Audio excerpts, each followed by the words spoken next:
کہ اللہ تعالیٰ انسانوں میں سے، فرشتوں میں سے اپنے کام کے لیے خود منتخب کرتے ہیں۔ اس کے لیے سب سے بنیادی چیز اطاعت ہے کہ اطاعت اور فرما برداری سے اپنے آپ کو اللہ کے یہاں اس کام کے لیے قبول کرواؤ، اس کام کے لیے قبول کرواؤ کہ اس کام میں آگے بڑھتا ہے اللہ کے تعلق سے، مخلوق کے تعلقات سے نہیں۔ مخلوق کے تعلقات سے دنیا کے کام چلتے ہیں، اور خالق کے تعلق سے دین کا کام چلتا ہے۔ جس کے تعلق سے؟ خالق کے تعلق سے، جی ہاں، کہ اپنے آپ کو اللہ کے یہاں قبول کروا لو، کہ اس قبولیت کے لیے بنیادی بات یہ ہے کہ جو احکام اس نے دیے ہیں ان کو بھی پورا کرو، اور جو حکم تم پر آوے تمہاری حیثیت کے خلاف اس کو بھی پورا کرو۔ جی ہاں، یہ پہلا امتحان فرشتوں کا ہے، اس میں سب کامیاب ہو گئے سوائے ابلیس کے۔ جی ہاں، وہ ناکام ہو گیا۔ غور سے سننا بات، تو جو ایسی ذمہ داری سے اور ایسے اونچے درجے سے ہٹائے جائیں گے، وہ اکیلے نہیں ہٹیں گے، وہ دوسروں کو بھی خیر سے روکنے کا ذریعہ بنیں گے۔ یہ بھی ایک بات ہے،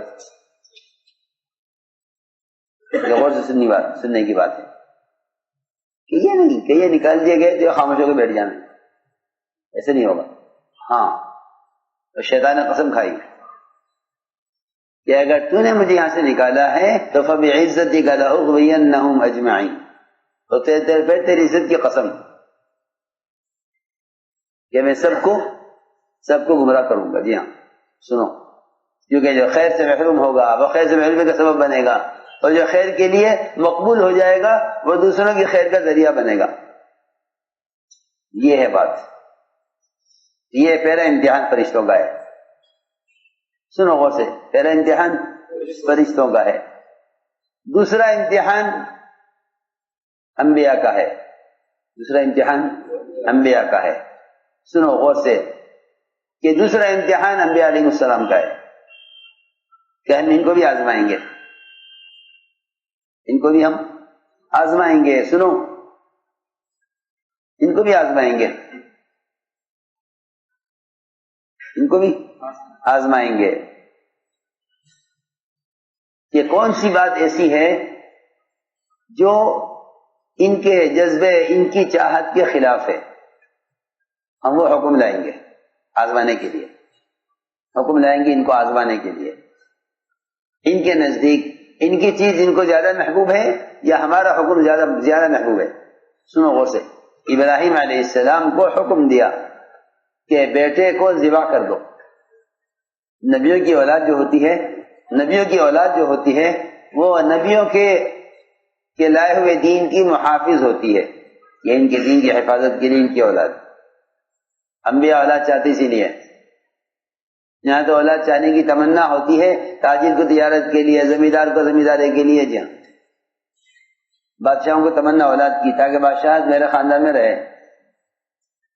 جی ہاں، وہ نہیں جانتے کہ انبیاء علیہ السلام اولاد کیوں چاہتے تھے، کہ انبیاء علیہ السلام اولاد چاہتے تھے تاکہ دین کی امانت ان کی اولاد کے ذریعے محفوظ رہے۔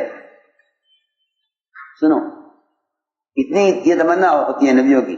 زکریا علیہ السلام نے اولاد چاہی کے لیے، جی ہاں، کہ جو امانت تم نے مجھے دی ہے اس کی حفاظت کے لیے چاہیے اولاد۔ ہاں، اللہ نے دی اولاد، کہ اللہ نے اولاد دی، اور ایسے زمانے میں دی جب اولاد کے ملنے کی کوئی امید نہیں ہو سکتی۔ بیوی کی عمر 90 سال، ان کی عمر 120 سال، ان کی عمر 120 سال، یہاں ابھی کی عمر 90 سال، اور دونوں اولاد کی امید سے اور دونوں اولاد کی صلاحیت سے ختم ہو چکے، اولاد کی صلاحیت سے دونوں ختم ہو چکے ہیں۔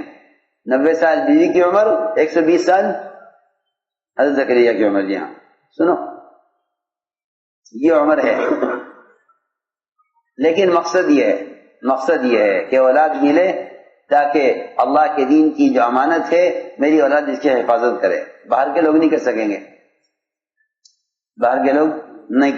جی ہاں، یہ فرماتے ہیں زکریا علیہ السلام، انی خفت الموالی من ورائی کہ مجھے ڈر ہے کہ کہیں باہر کے لوگ میری اس امانت کو ضائع نہ کر دیں، میری امانت کو ضائع نہ کر دیں، تو اے اللہ تو مجھے اولاد دے تاکہ یہ اولاد اس دین کی حفاظت کرے جو دین تمہیں دے کر مجھے بھیجا ہے۔ سنو، اب بچہ بڑا ہوا تو حکم آیا کہ اس کو ذبح کر دیا، اس کو ذبح کر دو۔ ابراہیم علیہ السلام نے حکم فوراً پورا کر دیا کہ نہیں، یہ سوچنے کی بات نہیں ہے۔ بیٹے سے مشورہ کیا، یہ مشورہ اس لیے نہیں تھا کہ کرنا ہے یا نہیں کرنا ہے، سنو غور سے، یہ مشورہ اس لیے تھا کہ اولاد کو اختیار ہے، چاہے محروم کر لے اپنے آپ کو، چاہے قبول کروا لے۔ سنو، تو بیٹے نے جواب دیا افعل ما تؤمر، کہ ابا جی اللہ نے آپ کو جو حکم دیا ہے آپ اس حکم کو پورا کیجئے، اور رہا میں کہ مجھے تو آپ صبر کرنے والا پائیں گے، آپ حکم پورا کیجئے۔ تو شیطان کیونکہ حکم سے نکلا ہے تو اس نے ان کو بھی روکا، 3 جگہ بہکایا، دیکھو قتل کر دیں گے، دیکھو ذبح کریں گے، جی ہاں، پتھر مار مار کے اس کو کہ اپنے آپ کو بچایا اس کی بات سے، کیونکہ میں عرض کر چکا ہوں کہ جو خیر کی سب سے نکلے گا وہ دوسروں کو بھی نکالے گا۔ شیطان نے آدم اور حوا کو نکالا ہے جنت سے کہ میں نکلا ہوں تمہیں بھی نکالوں گا، میں نکلا ہوں تو تمہیں کو بھی نکالوں گا۔ جی ہاں، سمجھاوے گا، کیا کرے گا کہ سمجھائے گا، ہاں، خیر خواہ بن کر کہ دیکھو میں تمہیں نصیحت کرتا ہوں، وہ خیر خواہ بن کر تمہیں یہاں سے نکالے گا۔ تو خیر خواہ بنا وہ آدم اور حوا علیہ السلام کا، اور خیر خواہ بنا اسماعیل علیہ السلام کے لیے کہ میں تمہیں خیر خواہی سے سمجھا رہا ہوں کہ وہ تمہیں ذبح کریں گے۔ جی ہاں، کہ نہیں، اللہ کا حکم ہے۔ سنو غور سے، ابراہیم علیہ السلام نے حکم پورا کر دیا، اسے کہتے ہیں اپنے اچھے جذبے کو چھوڑ دینا حکم پر۔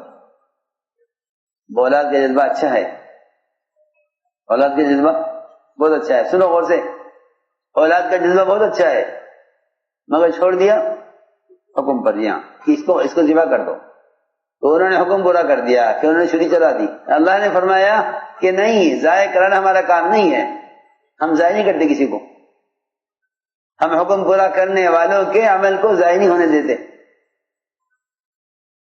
جی ہاں، حکم پورا ہو جائے گا، چیز ضائع نہیں ہوگی۔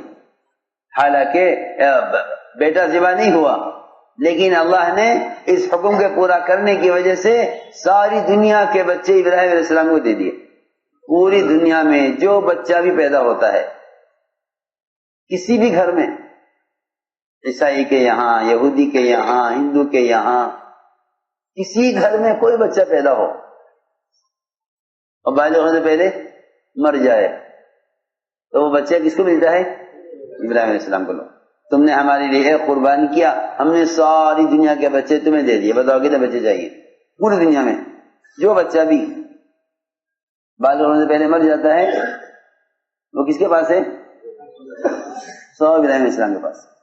ساری دنیا کے بچے ان کے پاس جمع ہیں، جتنے بچے مرتے ہیں سب ان کے پاس جمع ہیں۔ سنو، یہ ایک امتحان ہے، سخت امتحان۔ ابراہیم علیہ السلام نے حکم پورا کر دیا، کیونکہ یہ حکم تھا اپنی چاہت کے خلاف۔ اولاد سے محبت ہوتی ہے، اولاد سے محبت ہوتی ہے، یہ حکم تھا جذبے کے خلاف۔